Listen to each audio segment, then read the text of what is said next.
Huh? All right, let's see if we get to go live. Or go recording. We're live. Hey, motherfuckers. We're live. Howdy. They said a bad word. Wow, right out see, he we says fuck all the time. we get to say that on our channel because We don't do it in the small we poetry don't seminar. care. Never. Yeah. Yeah, all 4 of the people who watch will not be offended. They're already asleep. So Yeah, I'm Zach probably. Blazer with my, I guess, cohort, friend. I don't know what he Faithful is. sidekick. Stalker, Skeeter Green. Stalker is fine. And we're here with the Wizards of the Couch, you guys who actually know how to stream, know how to do a show, right. and mostly making us feel like the amateurs we were born to be. We Gentlemen, are. We Matt are and Jimmy, ridiculous. welcome. Thanks a lot. Yeah, no, happy to be Glad here. to be here. Yep. Yeah. So, first of We all, done? tell us, thanks a lot, guys. Yeah. Appreciate it. Thanks. First of all, so we don't forget, what's happened this weekend? You guys busy? We have a giant logo on the screen that is talking about Virtual Cobalt Con, So May what is 1st to that? 3rd, Who are 2020. those guys? Who are those guys? Yeah. So as everyone by now has probably heard, there's this thing called COVID-19, maybe, and it has forced us to close the doors on the physical convention, and we are instead venturing into the internets, into the virtual world, and Well, you already putting on ventured in. Cobalt Con this week. Yeah. Well, that's true. This is you had a beta test already. How'd that go?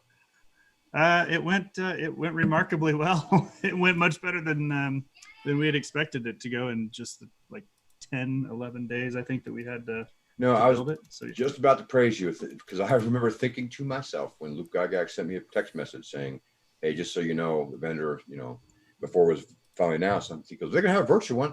I'm like, "Who's doing it?" I'm like, "Oh, anybody but me, anybody but me, anybody but me." And when he said who, I was actually glad because I figured it would actually work. Which, not no offense to others, but but you did a real service, man. I mean, Frog God, we put a bunch of games on through our. Yeah, you guys did a lot. Yeah, You did. Skeeter and I were on your Twitch channel, I believe, and the thing was, I know it wasn't from where you sit, right? But from the outside, it appeared very, very smooth, and that is really hard to pull off at a live convention.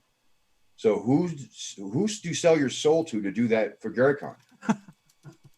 I tell you what, there was a couple of things that really were already kind of baked in that helped, and we were already planning on doing. Jimmy and I and Danny and Brian already had an entire weekend full of virtual events. They were just going to be on premises, so we were going to be streaming some stuff from GaryCon proper anyway. Yeah, some. Yeah. So we already had the site built. We already had some virtual game, and at that time it was literally some. Like our goal was 20 games and 100 virtual badges, and we had already hit that before the cancellation. And then after the cancellation happened, we almost hit 3,000 badges. I think it was 2,800. Yeah, it was nuts once it started rolling. Once Peter they figured out it was happening. Peter Atkinson says you're doing virtual Gen Con too. Yeah, right. I wouldn't even want to touch that. That'd be 125,000 badges. All coming to your Discord server. Oh, we killed Jimmy. We killed Jimmy. We're gonna pay you with exposure bucks. I can't even imagine. Fever.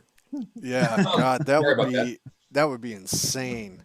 I did throw up on the screen. You guys can't see it because it's not in the Zoom, but the tabletop events, conventions, virtual Cobalt Con 2020. Please sign up. Support these please. guys. There's still plenty of time. Since the live conventions have fucked right off, we need to support the virtual conventions, and these guys are stepping up big time to support that. So give them some love. I want to actually in a completely consensual manner, of course. Real quickly before we get into the real swearing and insulting and stuff, I do want to say, okay, you guys really did a solid for the whole community with the virtual GaryCon and then doing this one as well as a follow up. I just don't think it's from a publisher perspective. Okay, I'm going to take off my Goddammit Zach hat here, put on my Frog God hat real quick because I usually don't wear it on this. Whatever. You don't know how important it was. Down with the man. Fuck you, man. You don't know how important it was to publishers like us to see a place for our fans to go that we're expecting to see us at the convention, to be able to actually do our things. And to be honest with you, what Virtual GaryCon did was force people who are, I don't want to say incompetent, but I'm going to say incompetent, like Bill Webb, to actually go and do a computer use. And he actually has been playing a game every other week now since then with some of our fans and with my mom even. Seriously. But you heard it here. there's a- Bill there's a Webb joke- is there's a playing joke. with Zach's mom. that's right. There you go. There's a No, joke there somewhere, I'm sure. Oh yeah, no, Yeah, I just said it. Zach, it's he not, did. He went there, and that doesn't even bother me. Just Yeah, don't I worry. was say it's No, but change. seriously, what you guys did was a big deal. It was a Yeah, big it deal goes for back to people. change. That's really what you're saying. thanks. I is that appreciate these that. guys That's great. did, you like the format you're in, you're comfortable with it, it works. And here comes a whole nother arena, and there's people that said, I don't want to do that. I've met too many that said I would never do virtual. That's changed now. It Yeah, is. And no, you guys are a and- big reason for it, because I think Yeah. I mean, Roll20 and Fantasy Grounds owe you guys money, in my opinion. They may disagree, but honestly, I'm- it's We're been waiting great. on I'm the sure I'm sure that check's in the mail. I'm Oh, I- positive. On the chat. Ours is in the mail to you too. Don't worry. Check out Frog God Hat. Put it over here. Okay. Now are you done Yeah, with that so frog the- guide? I Yeah. am. No, I am. I've done. Yeah, one so I sincerely appreciate that. And then Yeah. we've heard there's been a couple people. Luke Gygax was in the same boat. He's like, yeah, Don't know never really, that guy. I never really considered it. Discord, I know what it is, but I hate it. I never logged into it.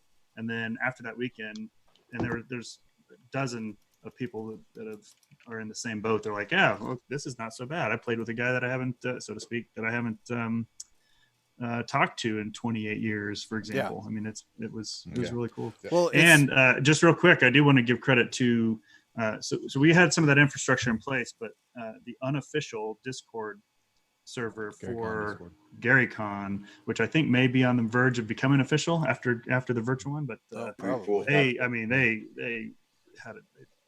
did a ton of work. They already had 200 or 300 members on that unofficial server already, but they served as the help desk, and they actually gave us the blueprint for CobaltCon, for virtual CobaltCon, Nice. what that Discord server should look like, how the So help let's desk. talk about virtual CobaltCon. Yeah. So they gave you the blueprint and you ran with it and you said, thank you very much. And you tore it out of their hands and you moved on towards playing Cobalt. What are you going to do different? That's my question. As far as, well, What'd you it's learn? actually, it's really surprising how adaptive people have become when they are forced to go to a different medium. I mean, we've got several miniature painting sessions where, normally it'd be a paint and take, for example, at a table Right. with miniatures. Now we've got a Zoom, just like a Zoom open paint. They're not calling it paint and take. What do they call it? I can't remember. The classes or Like something? social painting session or something like that Yeah. on Zoom. Bring That's a miniature and paint while everybody's hanging Bring out. a mini Yeah. and paint it on Zoom and show it to everybody that's also in the channel. You We've know got what? several This could change seminars. miniature painting too. Who knew? Yeah, right. Well, yeah. Seriously, I can see people painting and talking on Zoom now in Yeah. a way they've never done before. How weird. We actually have Yeah. in the chat, Jonathan Bingham is saying virtual GaryCon was a huge boon to people who are outside of the U.S. and couldn't make it. They can still participate. And as these Way to virtual, go. as these virtual cons keep going on, I mean, it may have been the impetus that we needed to actually push into the virtual realm. Because, dudes who get stuck in a rut don't want to change. Now, when you have to change, it might be getting easier. You don't have You're to. finding out it's not so hard. Right. Yeah. Right. Finding out this wasn't so painful. Plus, You it know. That's doesn't. the It big- doesn't cost somebody $1,500 to go to a convention with hotels and flights and Mhm, food yeah. and shit like that. If you go virtual, I mean, you don't get the stuff. But like, I know GaryCon had physical swag bags. I know CobaltCon has their virtual swag because Mhm. I'm in there. Yeah. Shameless Yeah. plug. Yeah, But yeah, Yeah. oh, Zach can put his frog gut hat on, Mhm. But yeah, talk about some of the other stuff that's going on, some of the highlight games and special guests Yeah. and shit like that. Sure. So we got you guys. We just talked about it. We've got you guys on tomorrow night at 8 So that's going to be the capstone for Friday evening. We've got.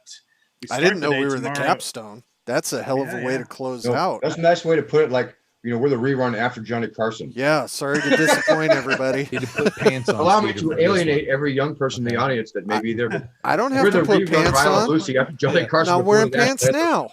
I know, that's what scares me. I don't. That's right.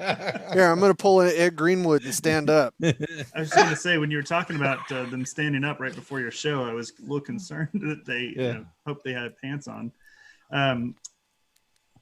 So yeah, tomorrow we're starting with Stephen Chenault's running a Castle and Crusades game at 11. That's going from 11 to 3. We're streaming that one, and then he's following right up an hour later with Game Master Tricks of the Trade. Yeah, Steve Chenault's a good dude.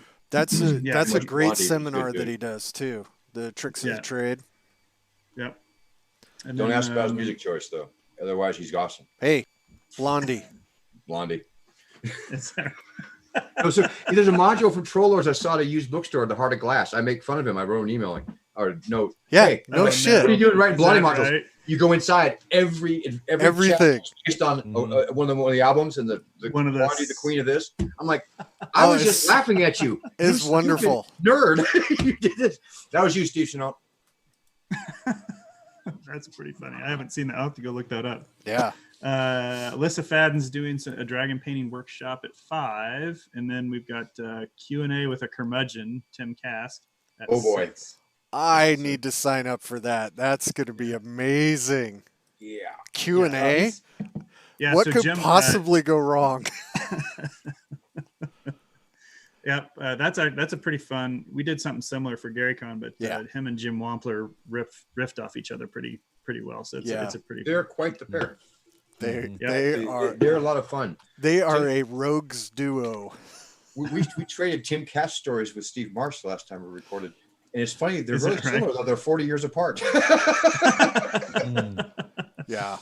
So what else besides the Tim and Jim? Who else? What else we got? That's this Friday. Yeah. So then you guys close out the evening with the small your take on small publishing, and we were talking about that. You've got Jeff Talanian and who else was on? Levi Combs. Levi Combs who's in the audience right now. Oh yeah. It's supposed to be the Silver Bullets, but I don't know if they're going to make it. They have not confirmed nor denied, so we'll see. They're going to tunnel up from the bottom and get in the feed. Please go.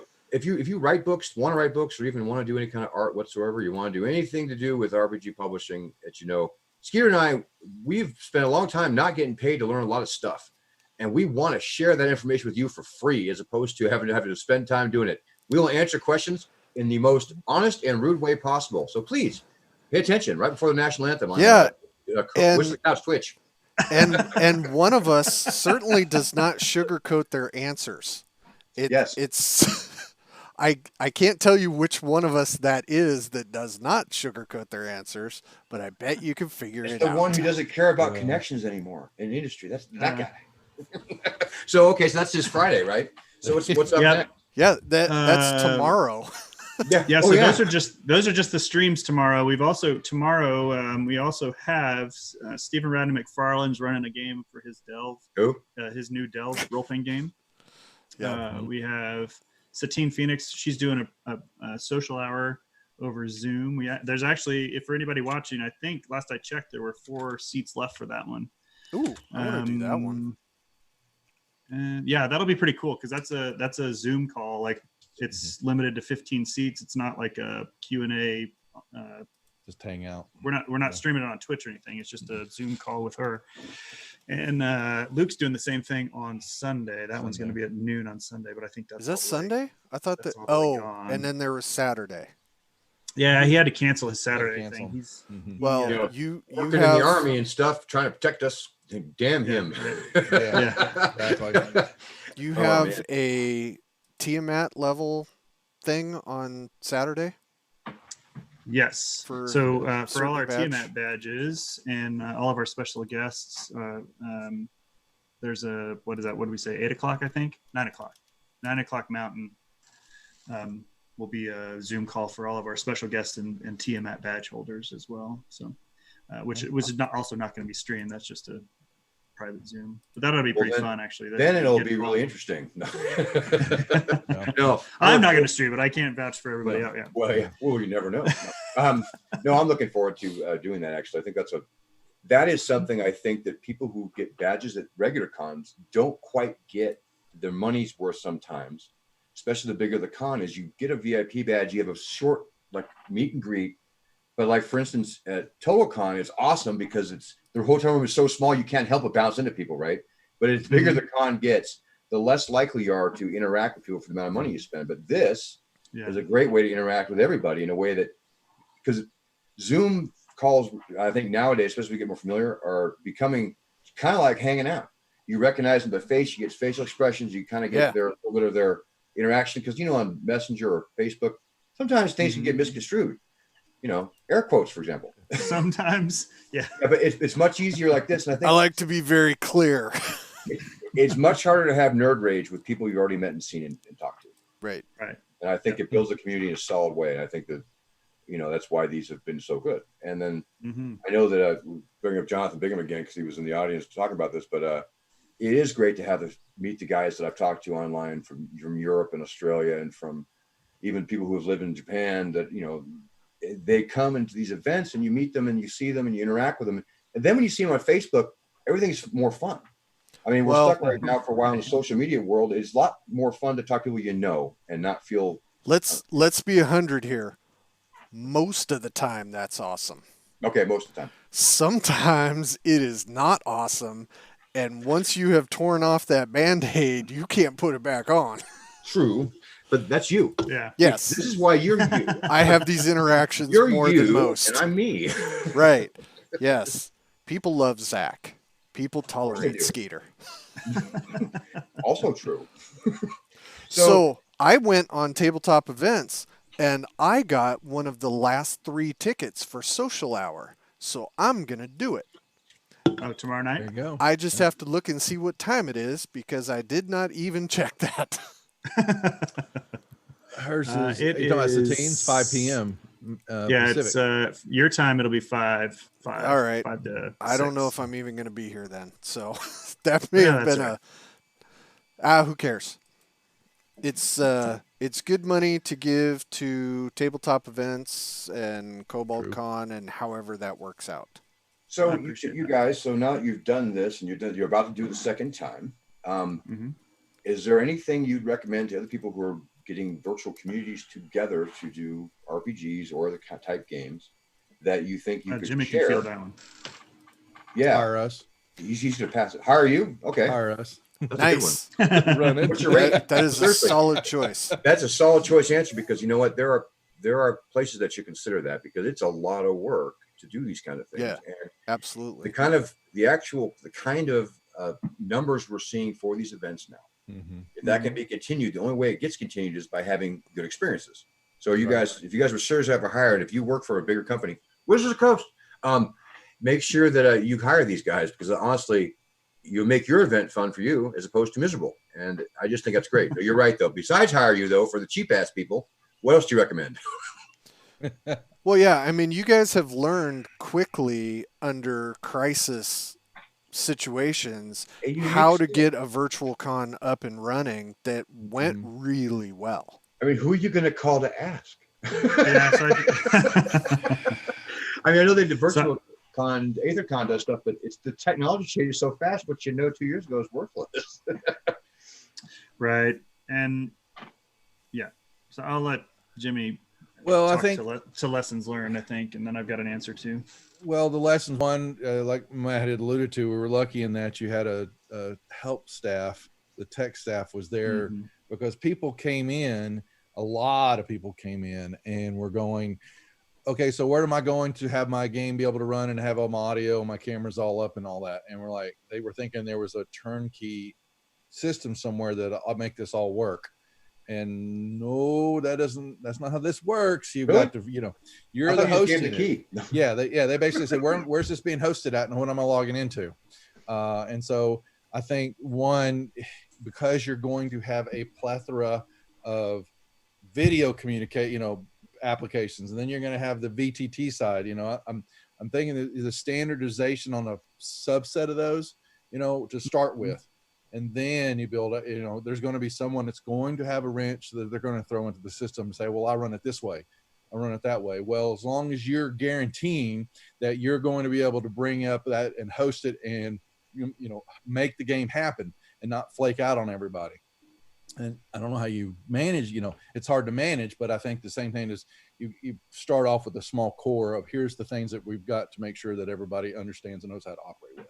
So, yeah, that was definitely the biggest pain in the butt and the biggest benefit of the help desk that we had on Discord, because like you said, it was mind blowing the number of people who just jumped in to sign up for a game, and then they're like, okay, now how do I do this?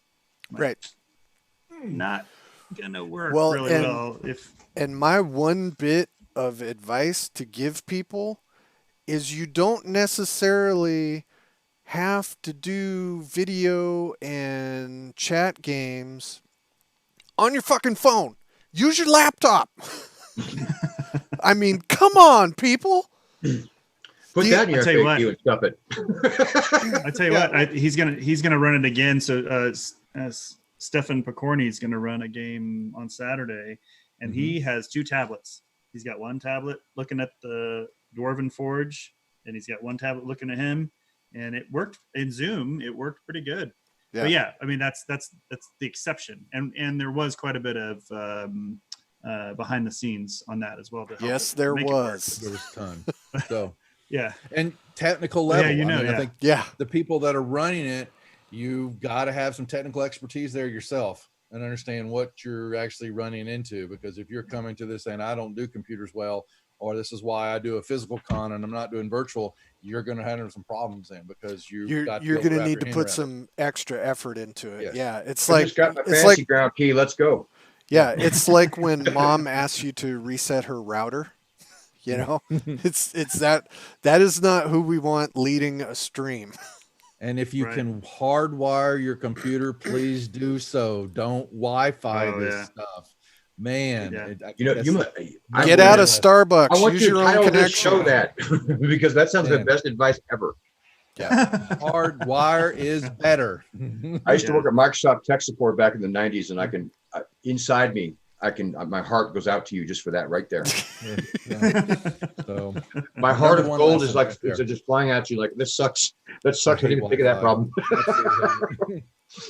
So do you guys? So, I mean, I was just going to say, ultimately, I think it's just a whole different set. So Jimmy and I have been doing virtual events for conventions for like the last 3 years now. So, but we've never done a virtual convention. So don't let that. I mean, we had the know-how as far as individual events, but not the how the hell are we going to wrangle all these cats? But it's definitely different challenges for the convention owner, for the person who wants to switch over to a virtual environment. There's just stuff that you don't even see coming. And quite honestly, it would have been a train wreck without the Discord, without the help desk. I mean, those guys were like, I hate to beat that dead horse, but it would have been really, really difficult. No, it's great. And I think that, one of the nice things is you guys landed right about when the tools got mature enough. Like Discord has been around long enough. And also a very good point. Because I think that AetherCon, when they would work with Google Plus, the tools weren't quite there to make it as easy, and it didn't feel as much as the community. Nice things is you guys landed right and about. I'll also say that.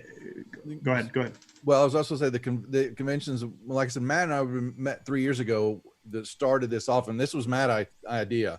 I just happened to be able to catch on and say, hey, I'm interested. I want to help. But there we go. The conventions weren't. I mean, we'll do some virtual games and we'll add it to our repertoire of stuff's going on, but they were still going to have their physical stuff. It wasn't until this, and they were forced to actually have to open up that door and look at the virtual side and finding out, hey, it's not as bad as we thought it was going to be. Do you think? I think that you're going to see as we transition back, hopefully, then to where we can have some. And I don't think it'll be this year for anything big. I think 2020 is a 2020 is a wash. Yes. I think as it goes back, I think you're going to see where games inside of conventions themselves may have the setup to where you can have virtual people. So if I'm in a game with a celebrity at North Texas, they'll have a little place for a screen to where I'm sitting there interacting almost like everybody else. Mhm. So you're part of a table experience with people. You could not afford to ever fly from Australia to say, oh, I don't know, Lake Geneva. And Right. you are able to play. And I think that the integration of that's going to make it even more of a good event. And I think that you guys you're onto something really cool. You landed in it and you worked really hard to earn it. So Peter Atkinson, please call them when you need Gen Con virtual. They are ready to go. They're a turnkey solution to run Gen Con virtually. They're available Flawless. in money back guaranteed. So it never gets old. I don't know if you guys have had any conversations with other conventions. Obviously, with the virus lockdown, things are going to have to go virtual. But I mean, do you see this becoming the beginning of a change? Oh, yeah. So, go ahead, Jimmy. Well, without a doubt, that's what I was saying. My point was, I think now that there will be that virtual side will be included with the conventions, knowing that they are going to bring those people in, the digital swag, the recognition, like you're talking about, Zach. Maybe will work to where a digital person can be at the table with some physical people. Okay. What about digital special guests? What about running people same way? Either way, I've got a couple anecdotes for that one. Yeah. Well, the great part is, and you can tell me the anecdotes. Tell me this is close, but I think some of the guys we've got are getting older, and they're with the COVID stuff. They certainly are in a demographic that's a little more has dangerous while traveling, right? They'll get to participate in ways. We're talking about North Texas. Let's just be honest. We're talking about North Texas right now. I'm wrapping my head around why they. Yeah. Who? Okay. Yeah. No, okay. Why they can't let go of the physical con, guys. I'll tell you why. I can tell you why. Yeah, I can tell you why too. Convention. It's legal. It's legal. It's legal. I get it. Yeah. It was the same thing Matt was dealing with, and same thing was with Luke was dealing with. I get that. Except unfortunately, Luke dealt with it as it was hitting. These guys are dealing with it as it's leaving. They can't get out of the contract. Right. And so it's different, but they're embracing in a way that I guarantee you 4 months ago, neither one of those guys, and I know both those guys way too well, neither one of them would have said at all, no, the zero, no. Now they both actually see it in a way they never would have. So you've already had your effect. And we've reached out to them. I know we have. I know you have. And I tell you what, I know that Mike Ballard was grateful for it. Doug's an interesting dude. And I love the man, but I never thought he would say yes to any of this. And the fact that there's going to be any part of it, it's going to be awesome. That that's you guys again directly. So. And I have talked to Jen all day today, and we made the decision. Saw your post. We're not gonna. Yeah. I mean, we're not 100%, but there's a quarantine. So let me put it this way: Jimmy lives across the street from the convention, and basically in my backyard. Yeah. So he's right down there across the highway. Mm-hmm. Yeah, I mean, and Jen and I were actually, because she's out of school because of the virus, we were talking about driving down there. Oh, and I mean, it's a 3-day trip to get there, driving long time each of those 3 days. Oh yeah. Yeah. But the bad thing is, after a convention, I don't want to fucking make that drive home. I mean, geez, I would be dead. Yeah. Yeah, I don't know how Brian Berg, as an example of somebody who does that, I don't know how the hell he does it sometimes. Like he'll drive out to GlobalCon every year, and that's a Well, he's a fool. That's why. He loves to drive that car, though. That's what it is. He likes that Mustang. No. Plus, you're in Iowa. You're central to everything. Right. That's true. I would be desperate to get out of Iowa too.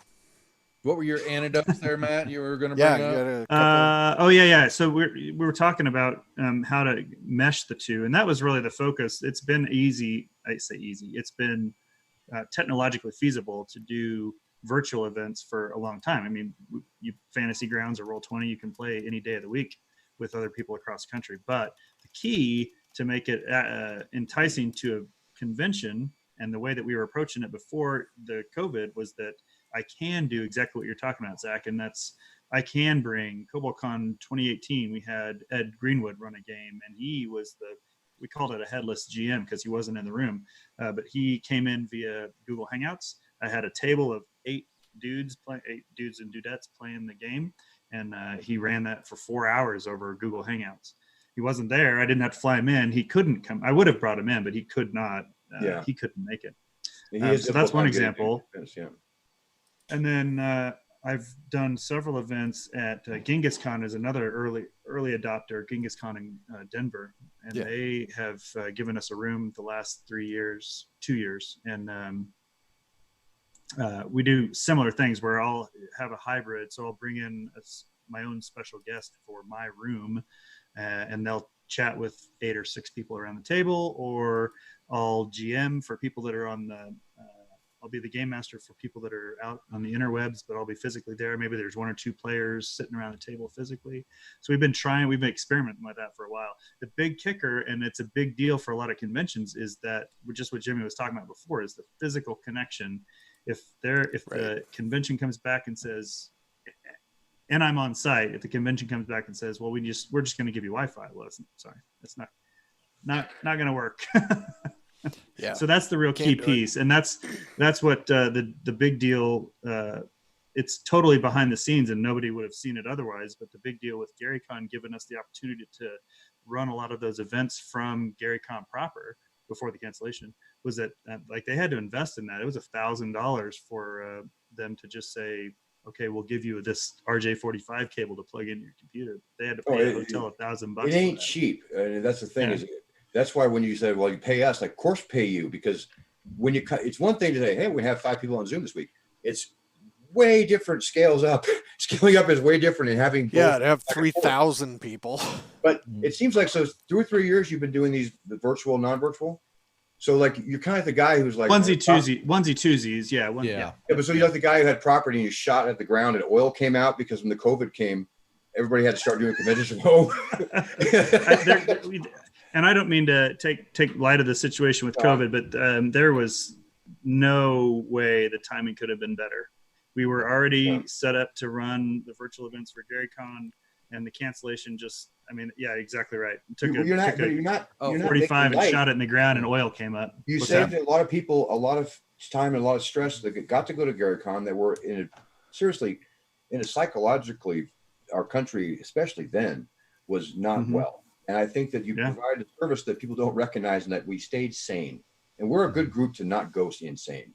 You know, or go further insane. Okay, let's be very clear down the slope. Up to that. Yeah, the weeks leading up to that, my Facebook Messenger was going off with Matt going, "Oh my God, here comes something. Oh my God, here we go. Okay, I got to talk to Luke. Oh, this is getting ready to happen. You better be prepared." And here we go. The train's out of this. I'm busy. Every day.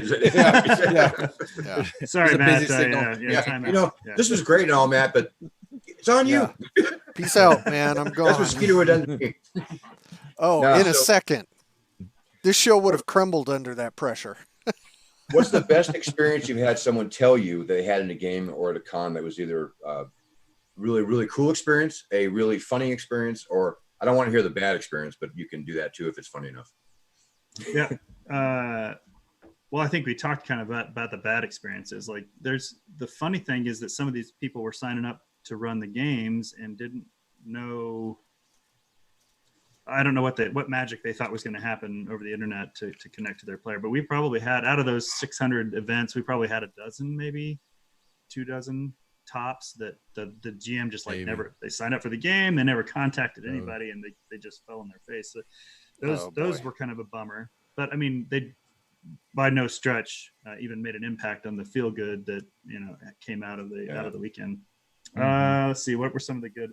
So I think the funniest online game was Jeff Talanian running Luke's game. Oh, geez. That he created for GaryCon. So Alyssa Fadden made the map, and for what is it, GaryCon 12, right? Yeah, GaryCon 12. She made the map that was all iced over and everything looked like the Dragon's Lair or whatever. So Luke made an adventure that went along with that, and Jeff just destroyed, like it was a TPK, destroyed the party with he loves that, including Luke. With his own, own invention. It was funny. And it was the last to last stream of the weekend. That was pretty funny. That's awesome. What a way to end. Yeah. That's choice, it was man. Luke's only opportunity to play a game that weekend too. It was great. I don't know, Jimmy, did you hear any funny stories that came out of that? Come on, Jimmy, let's hear it. I don't know if I'm trying to, was there any funny stories? Because I was busy. Was it what ran 5 sessions? Jimmy, I tasked. So Jimmy was Satine's handler for the whole weekend. That was fun. Handled Satine, so that was fun. Enjoyed that, getting to meet her and working behind. She's actually incredible. She's an incredible person. So fun going, and I was so nervous. Yes, I'm nervous. I know what I'm doing, but here I am going to say, okay, I'm going to showcase. Here we are, right? And, you got to make sure. And it was spent 10 years in the film. Oh yeah, that's a good one, Jay. And so I kind of know you're dealing with the talent, and you got to make sure everything's right, and they want everything perfect. And so I was setting it up, and I do the first 2 shows, and I get it done. The third one, she goes live. I forget to cut my mic. Oh no. That is something. And I start laughing, and she goes, "Oh, and I can hear Jimmy in my headphones, Jimmy." And I went, "Oh my God, that's awesome." and so she says a thank you and all that. She brings something up, but I'm over there trying what switch on my digital system here did I forget to throw off, So yeah. See, Zach and I never worry about stuff like that. We barely worry about showing up. So yeah. She really, I think the compliments what you guys are saying, and we got tons other ones. People talking about. I saw them in the chat, and we got them, on my Discord, on our all the Discords on the Wizard of the Couch show and all that. Just the people saying exactly what is that making the Gary Con convention, the virtual side happen. And still got to enjoy it and be part of it. That made it all worth it. So for me, I think you hit the nail on the head earlier, Zach, when you're talking about the ability for people to come in outside the country that would not have otherwise been able to show up. We had people from Europe running games. I had a dude in Ireland run. I didn't mean Europe. Was late. No. we had Ian Christensen ran a game with a couple of players. It was super late our time. I bet. That was a very fun game to watch. We got that one recorded, and then we had some guys from New Zealand and Australia show up. I mean, it's CoboCon the same. You can't beat it. We have yes, in fact, that same guy from Ireland is running a game for CoboCon, and I want to say there's at least one Australian that's showing up. Is it Heath? Is it Heath? No, it's not Heath. Heath is our favorite Australian. I think. I'm not sure. Shame on you. I'm not sure that he's not showing up, but I haven't talked to him about it. It was another one that I saw comment on the CoboCon. There's another one? There are 2 Australians at least. Yes. There's the whole place. I thought they're all dead from poison. No, they're probably fine. Jesus, the virus will get to Australia and the fucking drop bears would throw a snake at it. Spit it back out. Yeah. Probably the safest people on earth. So if you could do one thing for CoboCon that you weren't able to do because of the timing and all the business, how busy you've been since before, what's the one thing that's technically possible you can't do that you wish you could have and that you think you'll do in the future? Lloyd echoed what you just said. Lloyd Metcalf's watching on Facebook. He said, "Wait, there's other people in Australia besides Heath." That's because Lloyd's a follower. But they're usually hiding. I think the biggest difference between a virtual, what we did for a virtual convention versus a physical convention is the lack of board games, and it's 100% technically possible. You're a VR guy, just like I am, Zach, and or I am now. It's not like I've been 2 weeks. I wasn't going to bring it up because we would bore the shit out of the audience, but it's the way. This is the way, man. Yeah. Oh, nerds! This is ridiculous. The DEF CON rapper for DEF CON's the way, man. Yeah, okay. I just beat my son's high score in Beat Saber the other day, so I was pretty happy about that. We'll talk later. I digress. I digress. Nerds. We dance to the gayest music, and we're awesome at it. And we're proud. This recording is going to go on really long, I think, after we're done. Stopping now. So anyway, no.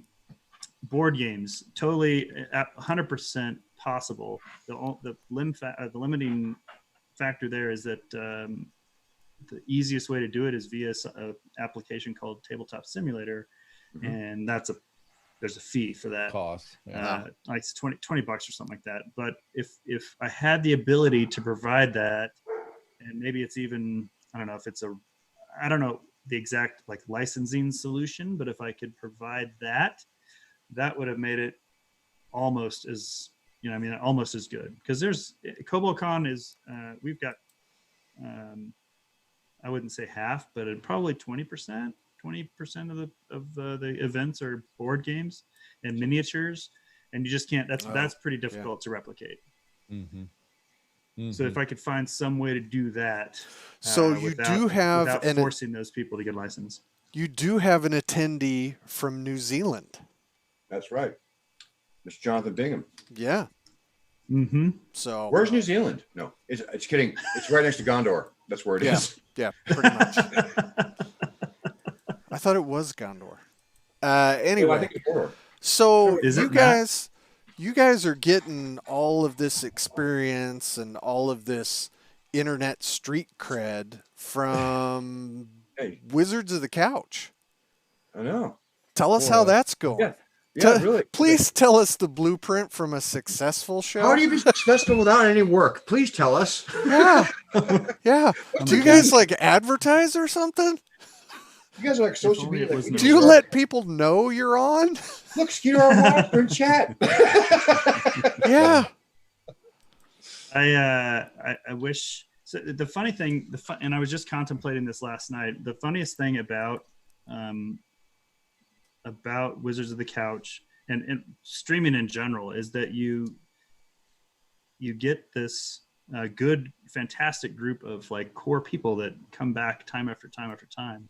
We just had a show last night with our Shadow of the Demon Lord game, and the same people that show up for that game show up on Mondays for our other show, and they're awesome. I mean, they're incredible people. And then you're like, why can't we build that? Like, what was the magic that attracted this initial group, and why haven't I not been able to replicate it yet? And so I think that's the biggest. That's exactly biggest, what we're doing right now with your fans. We're trying to consume them to our little show. Here's the difference. That's why I wanted you on the show. I have absolutely no ambition. We have other ambitions. This isn't it. We just like to have a good time. We know a lot of people we like talking to. I think it's great. And, it's great fun. It's fun. And the best part is, though, is that when you see, we get to deal with people that do really interesting things that I only think about, and I talk to people about it all the time. I don't get to do anything interesting anymore, but I talk to people a lot. And we have a really cool hobby full of people that are really smart and interesting. And we have some of the coolest people we've talked to. I was absolutely surprised. One of them was the audience. His name's Wonky. No, we meet people all the time. People half my age or younger that would never talk to me because I'm boring and old. When I'm talking to me at these conventions, these are true descriptors. And, and it's just nice to know that we aren't the model train guys. I say that all the time, but as a hobby, model trains die because it never got shared with the generation. What I mean? And there's a lot of reasons for it besides that, but we are sharing ours across now 3, almost 4 generations now. And did you guys see? Awesome. Did you see the demographic that? I think Wizards of the Coast published it the other day, where they were talking about their. Gamer. Unfortunately, they cut it off at 45, which I thought was a little weird, but. They had the wheel of stats, and it was I'm triggered. 40% of the D&D players are between like 8 and 22 20. Or something like that. Yeah, that's awesome. Like we were early 20s. Yeah, it's awesome. Yeah. Oh yeah. You have the point where my wife shares me cleric memes from YouTube, and this is a woman who didn't know when I had one of these. She thought it was just like some kind of weird toy, not the center of a religion like it is. Right. No, but our game and our hobby, thanks to Gather Critical Role and such too, has grown to be. They always say we're not an inclusive hobby. We're hugely inclusive because we like everybody. It's huge. Oh, really? You want to go there? No, I don't. You want me to say this? You want me to say it? Nope. Since Berg isn't here, I'm going to bring this up. Can't mute him. Damn it! I'm going to bring it up. I can't mute him. I don't have the controls. Here comes this minefield. Shut up, Skeeter Green. Skeeter Green. Shut up. I have too much respect for Brian.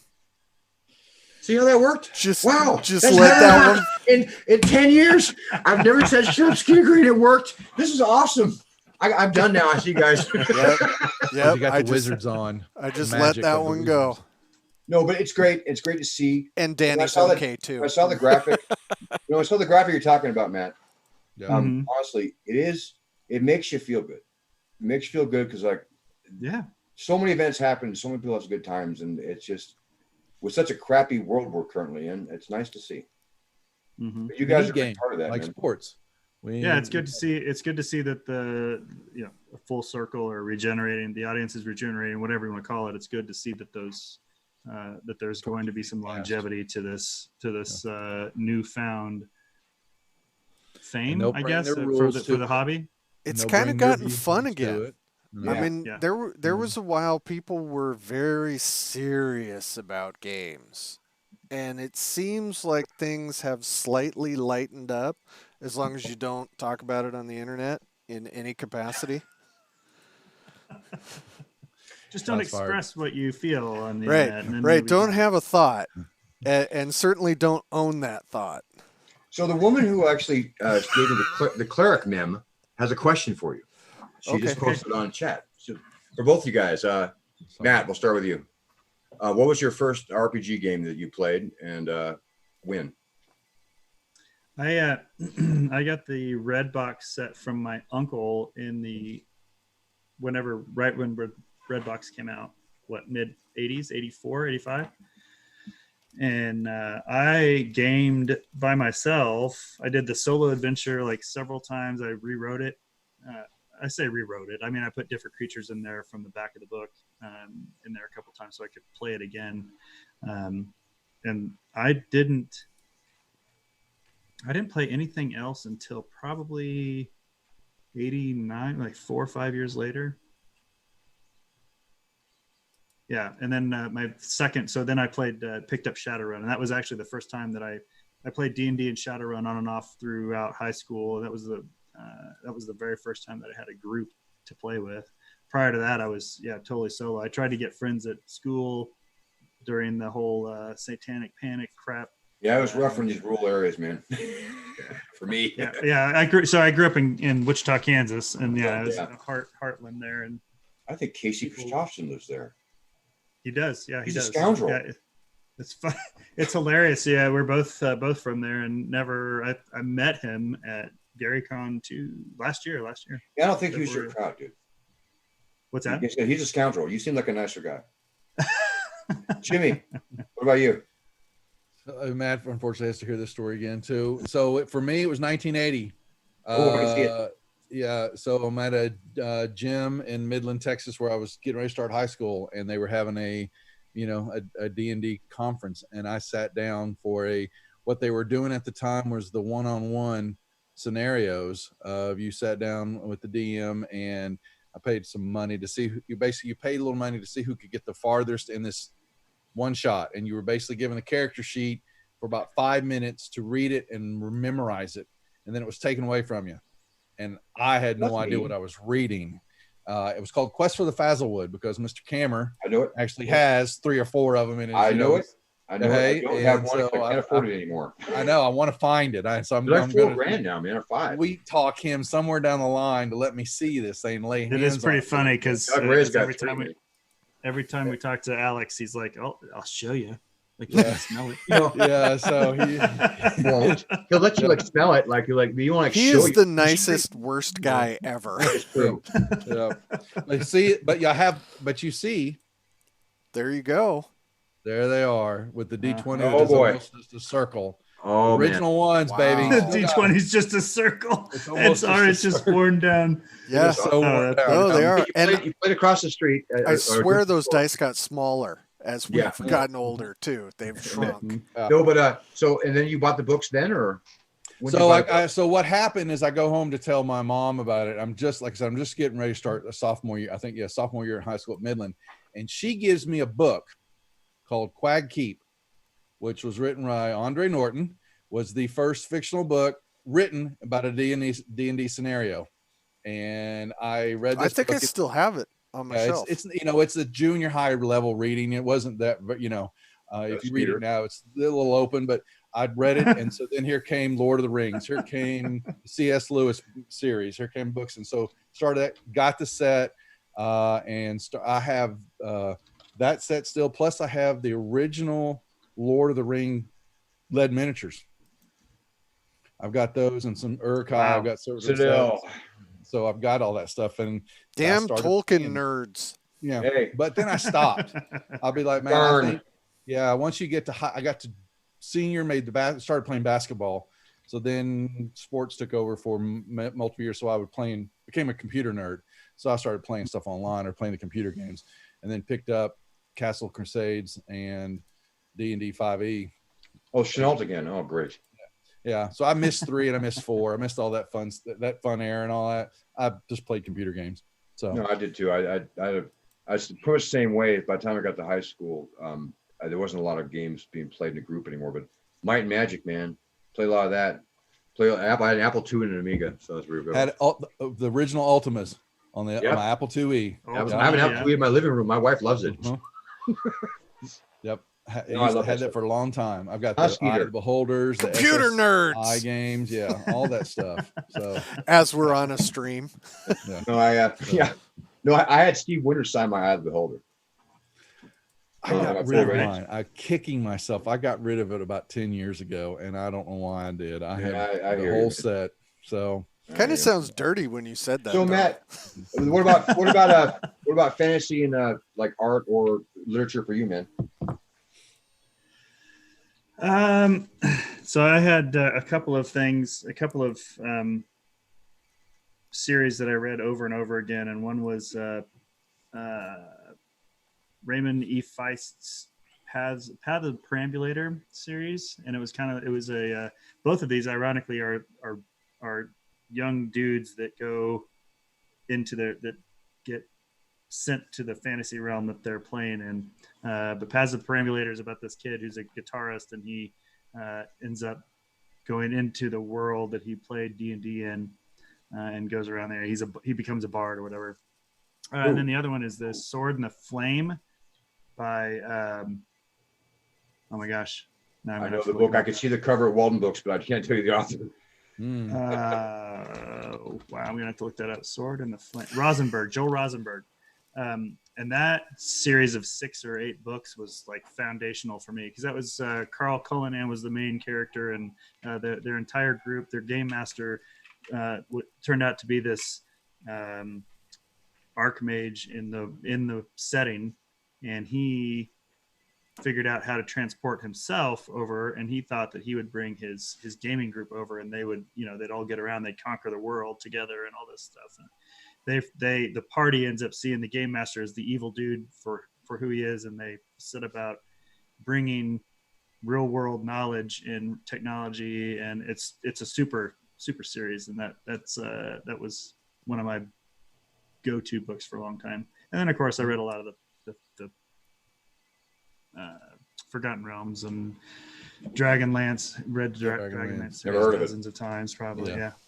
No, when I met Margaret Weiss, I was like, small time. When I met Margaret Weiss, I thought I was going to faint because I just won the raffle at GaryCon, and I won her personal copy of the Dragonlance board game. It's like Luke goes, God. You can have Margaret Weiss will sign it for you. I'm like, Just have a seizure right there. I read like 800 of your books 800 times.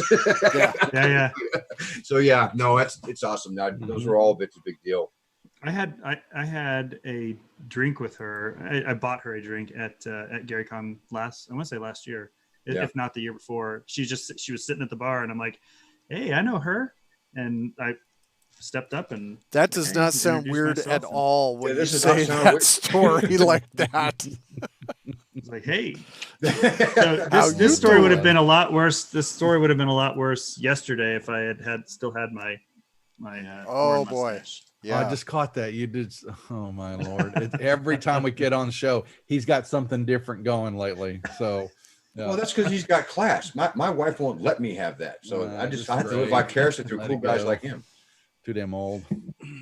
So anyway, I had the opportunity to have a drink with her at GaryCon, I think last year, but it was she's incredibly nice.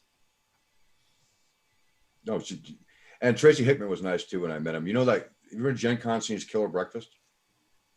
Yeah. He runs it for like 18,000 people or something. He ran in North Texas for 20 of us. We sat there and ran through that for hours. It was a lot of fun. He's a really nice man too. Yeah. So, well, Jimmy, what's your background? Yeah. What do you mean? What's my background? What's your movie and book background? Yeah, really. I heard you did movies. I was all interested. Well, yeah. So, I've That's true. Spent 30. Hollywood or San Fernando? That's what we want to know. Yeah, no, Big D. No, so most of my career is around tech. I've been an IT consultant most of my life, and so, but there was a period of time in the late '90s, a little burnout, and I went and studied film in New York. I lived up there for a little bit, then came back to Dallas to do film work, and met my wife. And then '08 hit, and so there goes all the money, and so it was back to the real career. And Virtual cons, yeah, exactly. And then, well, I mean, that started. I'll say back in playing games and doing all that with Castle Crusades, and picked up some Deadlands. And like I said, I was introduced to Earth Dawn. Love that rule set. That's a good one. And you have good taste. Yeah. So playing that, but then we had a table that we were running here at my house, and one of the guys had to start traveling. And so that brought up, well, how can we get him to call in on a Skype with what we were doing, but how can he see the board? And I said, there's got to be some way to do that.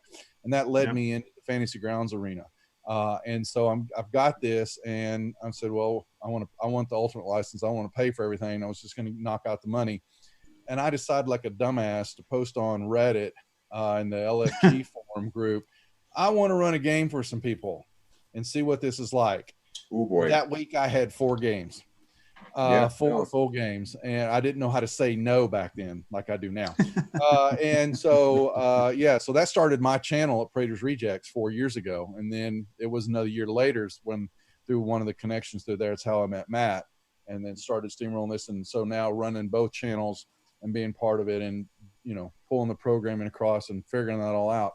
Yeah, it's taken a life of its own. There's no doubt about it. And that film background helped me set up, run my lighting, run my rigs, understand all the technical stuff. I'm already technical anyway, so now I could blend to both worlds. And I DJ'd in the nightclub business for 20 years and ran nightclubs in Dallas. By the way, so which country you still got the sequin chaps. So no, I didn't do that. So sure you didn't. Yeah, it's got the fishbowl on there. You think Matt playing Beat Saber is pretty weird? I don't know. I bet the word my little glow sticks. Okay, it's raining man. Oh boy. So that's my background, and so, but definitely within the last 5 years, it really taken off, and much has changed. The technical side, the DM side, meeting Matt and Danny and Brian, and the guys I have over my channel. Like, I see Cersei's here. And he's watching, and he's become involved, Two Kings Games and his stuff, but he's over and running some shows on the channel. Yeah, he's a cool dude. Yeah. And then I've got my Josh from Old Dungeon Dwellers. He's come across, he's running a show. I've got Gary and I've got Wes, who's a programmer for Morpheus. They just did the Conan. Modifius. Mephidius. Most beautiful books currently ever. Yeah, he brought the Star Trek Adventures onto the channel, and they're still coding that for Fantasy Grounds, and so he's running it on the channel. Nice. So we're going to bring some stuff over to the Wizard side, and meld this all together. So nice, and it works somehow. We're getting lucky. Yeah, I still regret the fact that you guys do the monster drawing one like before the time change. It was right when we did our show, and I wanted to be on it so bad because it's an awesome time. That's the brainchild of this boy. You had Kafir, Kafir, the Cave Geek guy, right? Yeah. He was on your show, Monster. Last week. Yeah, last week. I love that guy. He's really awesome because he hooked me up with a guy to get Hebrew D&D stuff. But is that right? It is right. I'll tell you about it later. No, but he was awesome, and he had the best time. And when he told me about it, I was like, they invited me, and I couldn't do it because I was working with Skeeter. I see him all the time. Why give him a hall pass? Dude, why didn't you say something? I get it. I've been stood up before. Yeah. So I think inside baseball, I think we're getting ready to move that an hour earlier. So maybe you're in luck. No, well, I'll just can Skeeter this time. I'm comfortable now.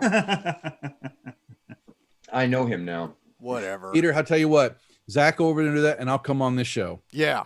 Okay. We'll do that. Ooh. Okay. So then there's a good reason why I will never get to come back. It's something you're busy.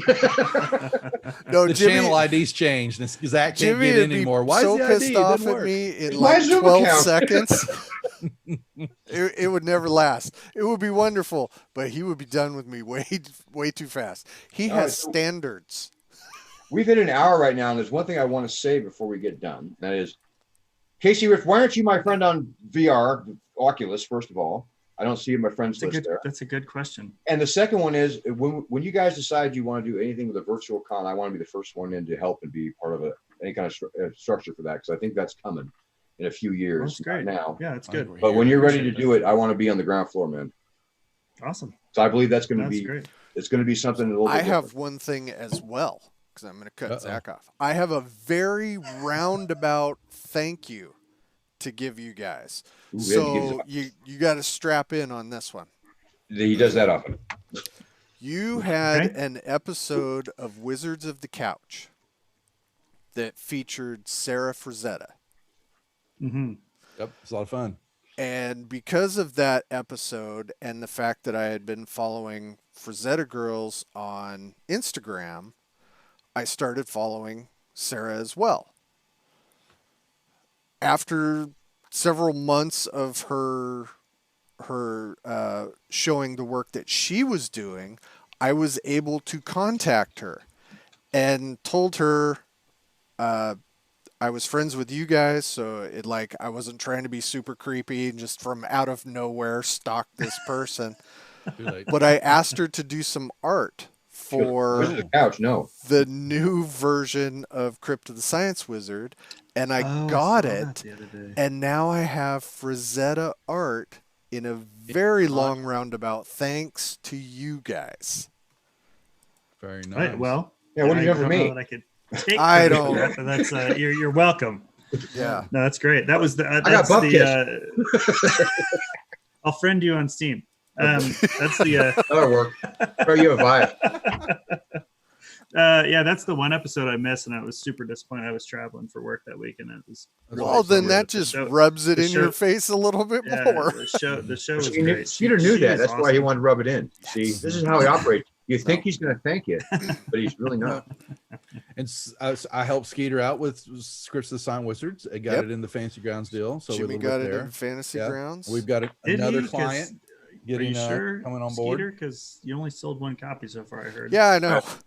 Is it That's- actually up there? Are Hey, you sure didn't have to Jimmy bring did that his up. job? Yeah, Okay, that you know. Don't feel bad bringing it up because nobody, and I mean nobody, can market themselves worse than Skeeter Green. He has zero Yeah. ability to say, "Look, I have this. It's for sale."